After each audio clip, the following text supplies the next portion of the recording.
Hello students, good afternoon. Welcome to our channel target physics with Lalan Sharma. तो आज बच्चों हम लोग पढ़ेंगे एप्लीकेशंस ऑफ गॉस लॉ या गॉस थ्योरम।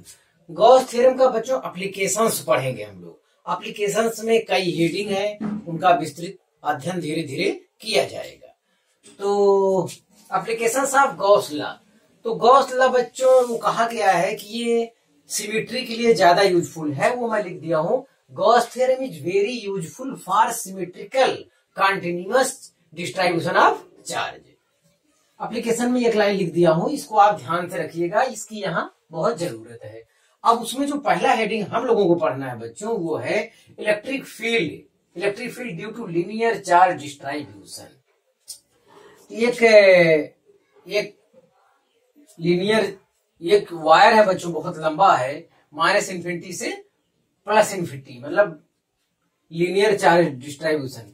ये वायर जो है बहुत लंबा है, इसीलिए कहा जाएगा -∞ टू +∞ कहा गया है। और इस पर चार्ज वितरित है। हमारे फिगर के हिसाब से तो ये पॉजिटिव चार्ज है, हमने लगाया है, लेकिन यहाँ नेगेटिव चार्ज भी आप वितरित कर सकते हैं। ये चार्ज कितना है टोटल इनफाइनाइट लेंथ का, ये हमारी जानकारी में नहीं है, तो नहीं है। तो ये पॉजिटिव चार्ज है बच्चों। इलेक्ट्रिक फील्ड आउटवर्ड आपको सब दिखाया गया है। ये प्लस से ये वायर है, तो इससे चारों तरफ जो है इलेक्ट्रिक फील्ड निकलेंगी, इसके परपेंडिकुलर ये वायर है। तो अब वायर का सिमेट्री कौन सी आकृति हो सकती है? वायर की सिमेट्री कौन सी आकृति होती है? तो बच्चों ये हो सकता है वायर एक पतला सा है, उस पर प्लस क्यू चार्ज वितरित है, डिस्ट्रीब्यूट है, और इलेक्ट्रिक फील्ड जो है परपेंडिकुलर आउटवर्ड सब निकल रहा है वायर। और वायर का सिमेट्री क्या हो सकता है? वायर का सिमेट्री हो सकता है सिलेंडर हो सकता है बच्चों। वायर का सिमेट्री, क्योंकि वायर बहुत पतला है, बहुत पतला होता है, तो उसका जब मोटा वायर हो जाएगा तो इस टाइप से पेन जैसा मोटा हो जाएगा, तो ये भी सिलेंडर ही है। तो इसी प्रकार से ये हो जाएगा। तो हमें क्या करना है? इलेक्ट्रिक फील्ड ज्ञात करना है बच्चों। तो हम मान लेते हैं यहां से एक पॉइंट P यहां ले लेते हैं और नजदीक ले लेते हैं, यहाँ पे एक पॉइंट P ले लेते हैं, और उतनी ही दूरी पर एक इधर भी पॉइंट ले लेते हैं, सेम डिस्टेंस पर। या और थोड़ा सा कम ले लीजिए, इतना ये इतना इधर, यस। तो ये आपका बन जाएगा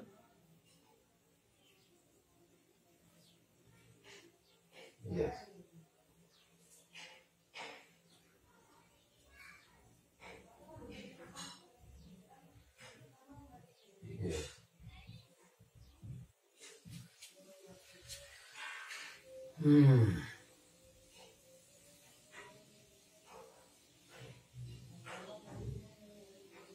तो ये बच्चों ये केस हो गया है। तो यहां पर आपको क्या चाहिए? यहां पर इलेक्ट्रिक फील्ड चाहिए। तो यहां पर इलेक्ट्रिक फील्ड चाहिए, तो इलेक्ट्रिक फील्ड इस डायरेक्शन में यहां कार्य करता है। अगर यहां एरिया वेक्टर ले लेते हैं DA, एक एलिमेंट एरिया DA, वो भी क्या करेगा? इस डायरेक्शन में कार्य करेगा। ये कर्व सरफेस हुआ, कर्व सरफेस। तो ये चीज चाहे इधर लीजिए चाहे इधर लीजिए, कहीं भी लीजिए, तो ये हो जाएगा। और ये डिस्टेंस जो यहां से माना गया है बच्चों, ये R ले लेते हैं हम। कितना डिस्टेंस ले लेते हैं? R डिस्टेंस पे है। R डिस्टेंस पर इधर है, R डिस्टेंस पर इधर पे है। और एक यहां भी हो सकता है, अगर यहां भी लेते हैं तो ये 3D सरफेस है। इलेक्ट्रिक फील्ड तो इस डायरेक्शन में वर्क करेगा, और एरिया वेक्टर DA इस डायरेक्शन में करेगा। अगर आप एरिया वेक्टर यहां लेते हैं तो वहां हो जाएगा। अगर ये चीज यहां देखना चाहते हैं, यहां अगर एरिया वेक्टर लेना चाहते हैं, तो इलेक्ट्रिक फील्ड तो इस डायरेक्शन में है, और एरिया वेक्टर लेंगे DA, तो ये इस डायरेक्शन में हो जाएगा। तो इसे हम लोग 1 कह देते हैं, इसे हम 2 नाम दे देते हैं, और कर्व सरफेस को क्या नाम दे देते हैं? 3 नाम देते हैं। हाँ, तो इतना बच्चों हम फिगर प्राप्त किया। तो फिर ध्यान दें, electric field due to linear charge distribution. तो एक वायर है इन्फिनिटी लंबाई का, उस पर कोई चार्ज प्लस पॉजिटिव चार्ज वितरित है, तो उसके कारण पॉजिटिव चार्ज अगर वितरित है तो इलेक्ट्रिक फील्ड आउटवर्ड सब वितरित रहेंगे, चारों तरफ इलेक्ट्रिक फील्ड निकलेंगी, और निगेटिव चार्ज है यही डायरेक्शन अंदर की ओर हो जाएगा, बस इतना फर्क है। और वायर से स्मॉल r डिस्टेंस पर हमें इंटेंसिटी ऑफ इलेक्ट्रिक फील्ड प्राप्त करना है, तो इसके लिए हम वायर की सिमेट्री में एक पृष्ठ की रचना करते हैं जिसे गॉसियन पृष्ठ कहते हैं। जिसे क्या कहते हैं बच्चों? तो ये आपका जो पृष्ठ है, इस पृष्ठ का नाम होगा गॉसियन पृष्ठ,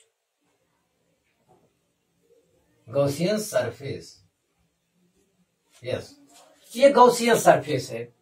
और वायर का विस्तृत रूप जो है सिमेट्री में बच्चों, सिमेट्रिकल जो होगा वायर का वो सिलेंडर ही होगा, वो सिलेंडर ही होगा। तो हम इस वायर का टोटल चार्ज तो बच्चों नहीं जानते, लेकिन इतना हम जानते हैं लीनियर चार्ज डेंसिटी लैम्डा होता है, लैम्डा कूलम पर मीटर। अब ये यल क्यों लिखा है? तो यल लिखा, अब ये क्यों भी हम नहीं जाने, लेकिन अब हम क्या करेंगे, हम तो इसका एक सिमेट्री ले लिया भैया, बेलन बना लिए हैं यहाँ सिलेंडर, तो इसका लेंथ है हम मान ले रहे हैं इस सिलेंडर का, वो यल मान ले रहे हैं। जब यल ले लेंगे तो यल लेंथ में जो ये चार्ज जो यल लेंथ के हिस्से में आएगा, जो सिलेंडर के अंदर चार्ज पड़ रहा है वो चार्ज क्या है? क्यू है। हमारा जो फिगर ये बता रहा है इसके हिसाब से, अब पूरा अनंत लंबाई का इनफाइनाइट लेंथ का वायर है, उस पर कितना चार्ज है मुझे नहीं मालूम, लेकिन इतना मुझे मालूम है कि चार्ज पर यूनिट लेंथ जो है लैम्डा कूलम पर सेंटीमीटर है।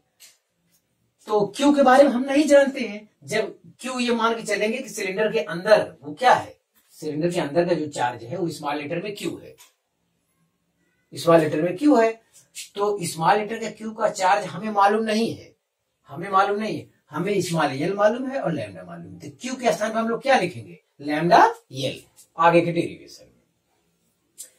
तो चलिए बच्चों डेरिवेशन किया जाए, तो आपको यही करना है कि एक इनफाइनाइट लेंथ का वायर है जिस पर पॉजिटिव चार्ज यूनिफॉर्मली डिस्ट्रीब्यूटेड है।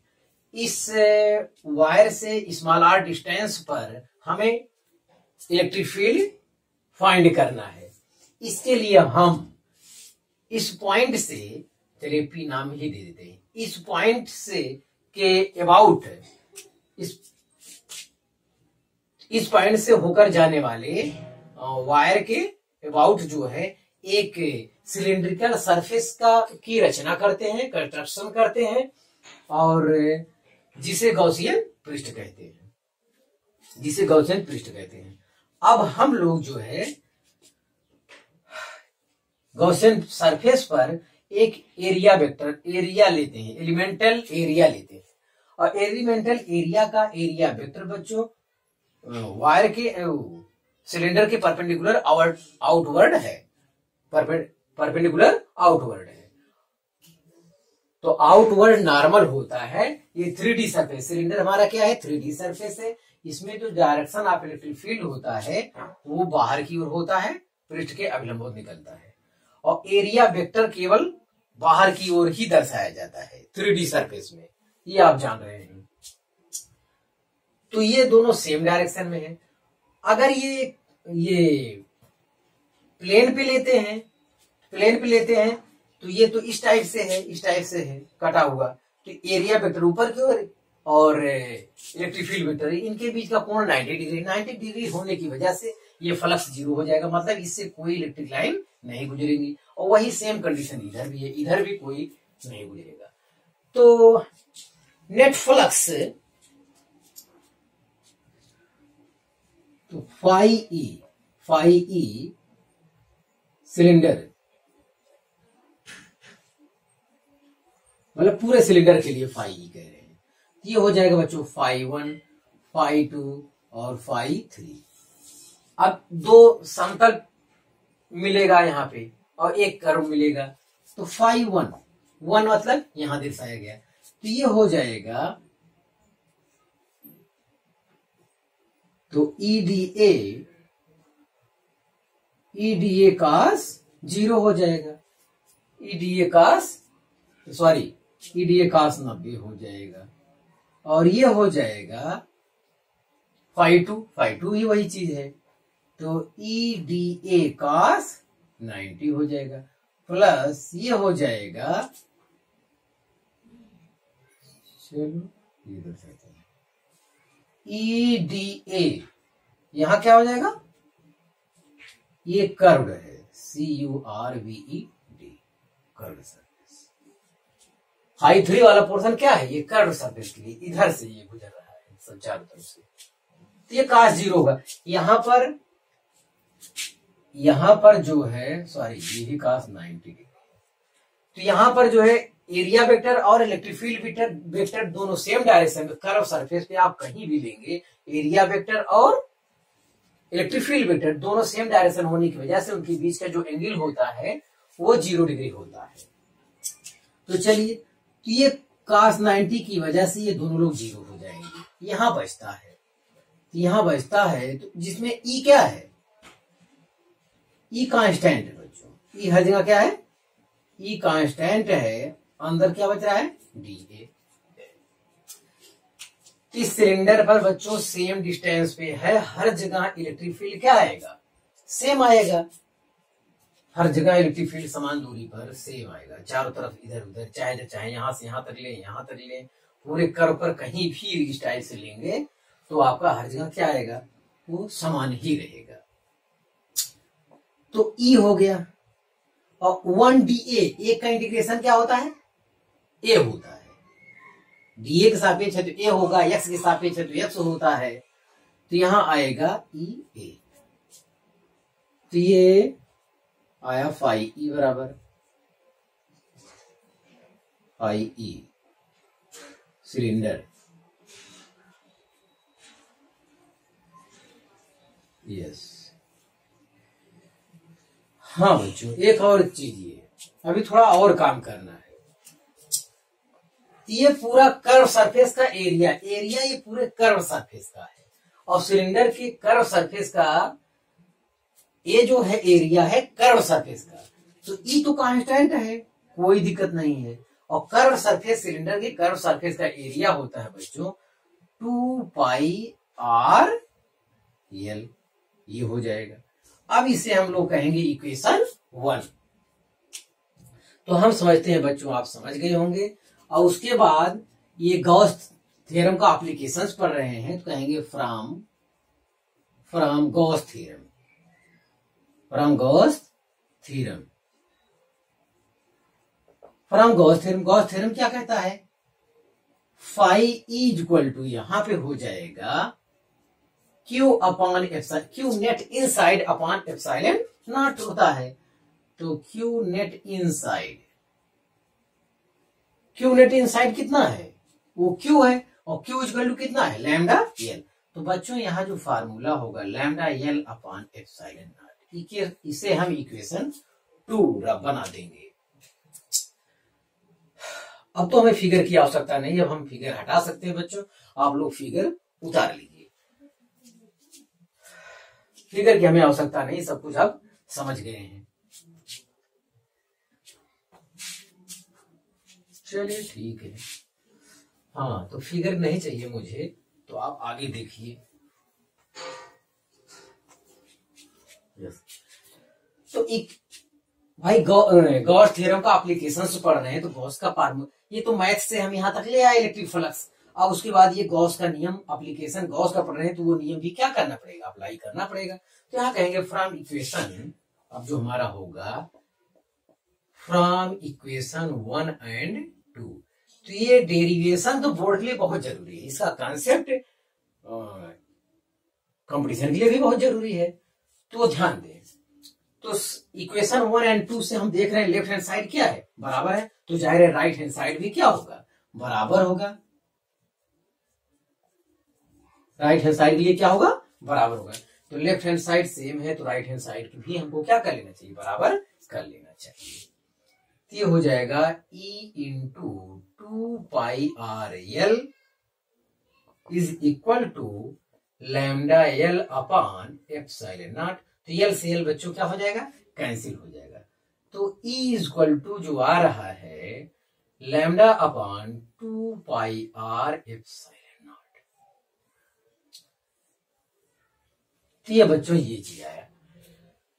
तो electric field due to linear charge distribution के कारण जो इलेक्ट्रिक फील्ड आ रहा है बच्चों ये आ रहा है। तो इसमें जो है electric field E proportional 1/r है। मैं कंपटीशन में देख रहा हूं तो लीनियर चार्ज डिस्ट्रीब्यूशन में E और R में जो रिलेशन होता है ये रिलेशन भी आया है। तो E प्रोपोर्शनल क्या होता है 1/r होता है। यहाँ पे r² ना करने की कोशिश करें, ध्यान दें, सावधानी पूर्वक वर्क करें। अगर इसका हम ग्राफ खींचते हैं बच्चों E वर्सेस R का, तो ये हो जाएगा वेक्टर E, सॉरी चलिए वेक्टर नहीं, E वर्सेस R। तो ये ग्राफ ये हो जाता है और ये ग्राफ जो है हाइपरबोला की श्रेणी में आता है। DC पांडे की बुक है उसमें लिखा है कि इस ग्राफ का नाम क्या है, हाइपरबोला। तो ये ग्राफ हो गया बच्चों और यही formula in vector form, in vector form, vector form में अगर लिखना चाहें तो ये हो जाएगा vector R equal to lambda upon 2 epsilon naught into R cap, sorry 2 भी नीचे है, उसके बाद 2 एप्सिलॉन नॉट। ये बच्चों है वेक्टर फॉर्म में। तो R कैप जो है in the direction, R cap एक यूनिट वेक्टर है, उसका डायरेक्शन जो है R की दिशा में होगा। तो वेक्टर फॉर्म हो गया बच्चों, इसका डेरिवेशन हो गया, इसका ग्राफ हो गया। वो ग्राफ का नाम है हाइपरबोला, हाइपरबोला HYPER, हाइपरबोला, या हिंदी में कहते हैं अति परवलय आकार। तो ये लड़के मैथ वाले ही समझ पाएंगे, बशर्ते इस टाइप का ग्राफ ये होता है। तो आप बच्चों उतार लीजिए इसे, न्यूमेरिकल भी इस पर देखते हैं।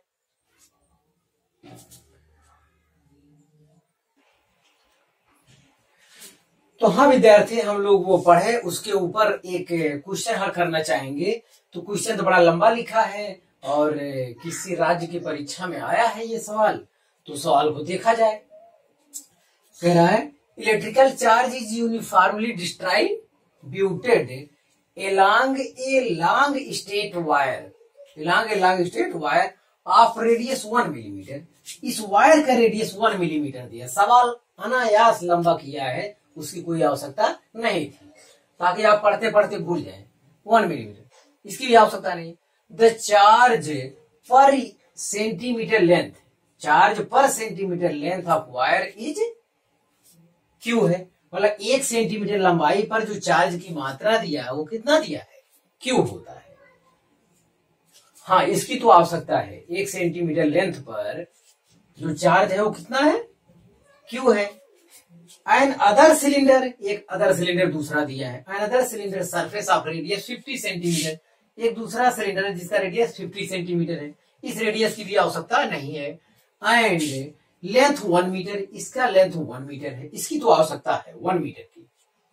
1 metre symmetrically enclosed wire as shown in the figure, the total flux passing through cylindrical surface. सवाल बस इतना था, इस फिगर से इतने में काम चल जाता मेरा। और क्यू चार्ज है 1 सेंटीमीटर लंबाई पर वितरित है। तो बच्चों इसमें कौन सा ऑप्शन सही होगा, ये आपके किसी परीक्षा में मेडिकल वाले में आया था।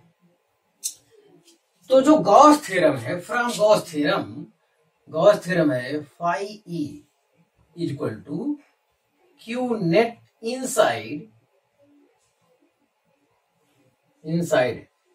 क्यू नेट इनसाइड अपान बच्चों होता है एप्सिलॉन नॉट। बस आपको ध्यान देना, क्यू नेट इनसाइड कितना है, 1 मीटर लंबा सिलेंडर है और 1 सेंटीमीटर पर क्यू चार्ज है। 1 सेंटीमीटर लंबाई पे कितना चार्ज है, कैपिटल क्यू। तो 100 सेंटीमीटर लंबाई पे ये 100 सेंटीमीटर हो गया भाई। 1 मीटर बराबर कितना, 100 सेंटीमीटर। तो 1 सेंटीमीटर के 1 सेंटीमीटर के लिए 1 सेंटीमीटर के लिए क्यू कूलम चार्ज, तो 100 सेंटीमीटर के लिए 100 सेंटीमीटर ये कितना चार्ज होगा, 100 क्यू। बस बच्चों इतना है। तो इस सिलेंडर क्यू नेट इनसाइड जो टोटल चार्ज बच्चों आ रहा है वो कितना आ रहा है, 100 क्यू आ रहा है। और फार्मूला में एप्सिलॉन नॉट तो होता ही है, फार्मूला में एप्सिलॉन नॉट होता है। तो बच्चों ये सफाई से पढ़ना था। सवाल की लंबाई अनायास बढ़ाया गया। इस 1 मीटर की हमें जरूरत थी, हमें इसकी जरूरत थी, और जरूरत थी कि 1 सेंटीमीटर लंबाई पर जो है चार्ज कितना है, 1 सेंटीमीटर लंबाई पर चार्ज है क्यू कूलाम। तो 1 मीटर लंबाई पर चार्ज हम ज्ञात कर लेंगे तो हो जाएगा 100 क्यू कूलाम। तो ये क्यू होगा कूलाम पर सेंटीमीटर। जब इस 100 सेंटीमीटर गुणा करेंगे, सेंटीमीटर सेंटीमीटर कट जाएगा, तो 100 क्यू कूलाम आंसर आएगा। तो ये ऑप्शन बी बच्चों सही है। तो ऑप्शन बी यहाँ करेक्ट है बच्चों। तो आज हम और आगे पढ़ाना नहीं चाहते, एक हेडिंग पढ़ाया, उस पर एक न्यूमेरिकल आपको समझा दिए। तो आप इससे विधिवत तैयारी करिए और आने वाले कल में आगे पढ़ाया जाएगा।